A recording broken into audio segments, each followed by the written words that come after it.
सरकार बिल्कुल संवेदनहीन सरकार है, इसकी संवेदनाएं मर चुकी हैं। और वो दवाएं सरकारी हॉस्पिटल में भी लगी हुई थी। तो आप अंदाज़ा लगा लिए कि भ्रष्टाचार कहाँ तक पहुँच गया है। ये सिरप जो मार्केट में आई, क्या ये लाइसेंस इन्हें जो लाइसेंस थे वो किस आधार पर दे दिए? उस ड्रग कंट्रोलर के खिलाफ क्या कार्रवाई हुई जिसने इनको लाइसेंस दे दिए हैं? सुना है आपने आज तक? मैंने तो नहीं सुना आप साहब जो है। तो आप ये मान लीजिए भ्रष्टाचार बिल्कुल चरम पे पहुंच गया है कि भाई जिसे जो करना है करे, केवल और केवल बीजेपी को चंदा देता रहे। वो खुला खेल फर्रुखाबादी, बिल्कुल खुला खेल फर्रुखाबादी हो रहा है साहब। ऐसा पहली बार हो रहा है कि पुल बन रहे हैं और गिर जा रहे हैं। बिहार के अंदर अब चुनाव है। देखिए आपसे पहले, अब तो खैर बहुत नज़दीक है चुनाव से पहले आप लगातार आपने सुना होगा कि एक पुल गिरा, फिर दूसरा गिर गया, फिर तीसरा गिर गया, बहुत सारे पुल गिरते रहे। जैसे डोनाल्ड ट्रंप की जुबान गिरती रही, ऐसे ही बिहार के अंदर पुल गिरते रहे। लेकिन अब जैसे जैसे चुनाव नज़दीक आ रहा है तो उन सारी चीज़ों को धूमिल कर दिया गया है और बहनों को 10,000 रुपये दिए जा रहे हैं। वो चीज़ें हाईलाइट करी जा रही हैं और पुल का मुद्दा कहीं ना कहीं बहुत पीछे छूट चुका है। ये सरकार इतना नीचे चली गई है। पहले जो मिनिमम एक स्तर होता था लोगों के सोचने का और उसका एक मान मर्यादा रहती थी, एक लोक लाज होती थी, तो लोक लाज इन्होंने बिल्कुल। नमस्कार, स्वागत है आपका। मेरा नाम है विपिन बेबाक, मेरे साथ कांग्रेस के नेता सुमति यादव। स्वागत है जी, शुक्रिया। सुमति यादव, चाइनीज मोबाइल की बात सुनी थी, चाइनीज और बहुत इलेक्ट्रॉनिक्स सामान है उनकी बात सुनी थी, और अधिकतर सब लोग देश में जानते हैं कि उनकी कोई बहुत लॉन्ग लाइफ नहीं होती। ये जितने भी प्रोडक्ट होते हैं इनकी लॉन्ग लाइफ नहीं होती। चाइनीज सामान है तो बहुत हल्का होगा, लेकिन चाइना ने एक बीमारी दी, वो बहुत मजबूत दी। आपको याद होगा, हम सब याद है। लेकिन अब चाइना से रिलेशन बनाए जा रहे हैं और बहुत सारी दवाएं हैं, दवाओं का जो मटेरियल है वो चाइना से आता है। और अभी की घटना आपको पता होगी, दिल दहला देने वाली घटना मध्य प्रदेश की है कि जहां सिरप पीने से, खांसी का शायद सिरप था वो, सारी सिरप पीने से 30 से ज़्यादा बच्चों की, यानी कि 30 से ज़्यादा बच्चे खत्म हो चुके हैं, मौत हो चुकी है बच्चों की। क्या कहेंगे? देखिए, बड़ा खेदजनक विषय है ये। जो बच्चे ख़त्म हुए उनके परिवारों के प्रति हम संवेदना व्यक्त करते हैं। ये सरकार बिल्कुल संवेदनहीन सरकार है, इसकी संवेदनाएं मर चुकी हैं। और वो दवाएं सरकारी हॉस्पिटल में भी लगी हुई थी। तो आप अंदाज़ा लगा लिए कि भ्रष्टाचार कहाँ तक पहुँच गया है। ये सिरप जो मार्केट में आई, क्या ये लाइसेंस इन्हें जो लाइसेंस थे वो किस आधार पर दे दिए? उस ड्रग कंट्रोलर के खिलाफ क्या कार्रवाई हुई जिसने इनको लाइसेंस दे दिए हैं? सुना है आपने आज तक? मैंने तो नहीं सुना आप साहब जो है। तो आप ये मान लीजिए भ्रष्टाचार बिल्कुल चरम पे पहुंच गया है कि भाई जिसे जो करना है करे, केवल और केवल बीजेपी को चंदा देता रहे। वो खुला खेल फर्रुखाबादी, बिल्कुल खुला खेल फर्रुखाबादी हो रहा है साहब।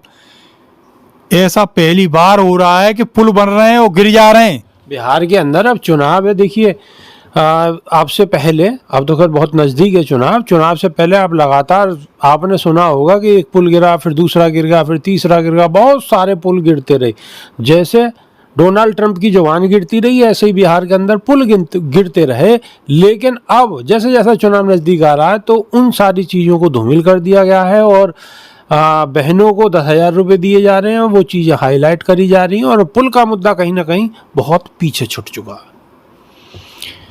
ये सरकार इतना नीचे चली गई है। पहले जो मिनिमम एक स्तर होता था लोगों के सोचने का और उसका एक मान मर्यादा रहती थी, एक लोक लाज होती थी, तो लोक लाज इन्होंने बिल्कुल ऊटी पर टांग के बिल्कुल त्याग रखी है।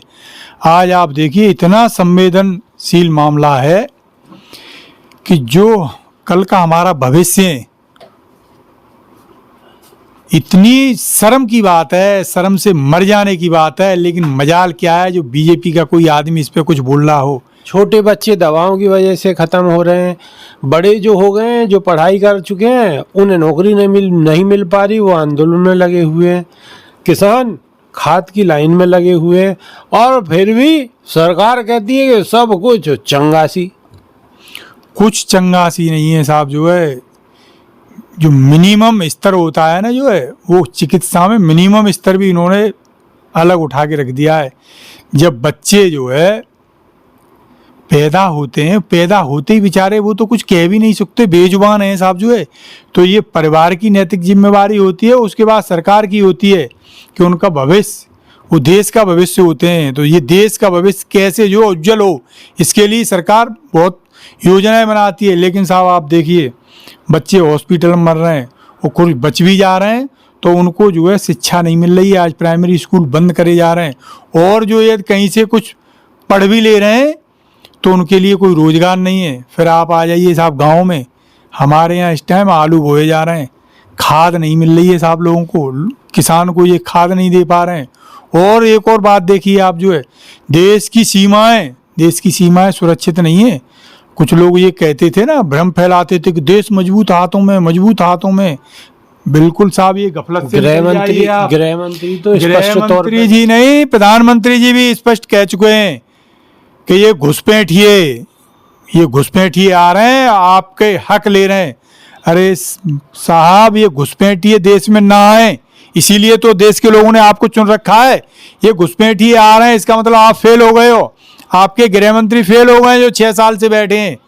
लेकिन नहीं साहब, ये अपनी कोई जिम्मेवारी नहीं लेंगे। न तो वो बच्चे खत्म हो गए उनकी जिम्मेवारी लेंगे, वो भी जिम्मेवारी नहीं ले रहे, और दूसरा जो घुसपैठिए आ रहे हैं वो जिम्मेवारी नहीं ले रहे।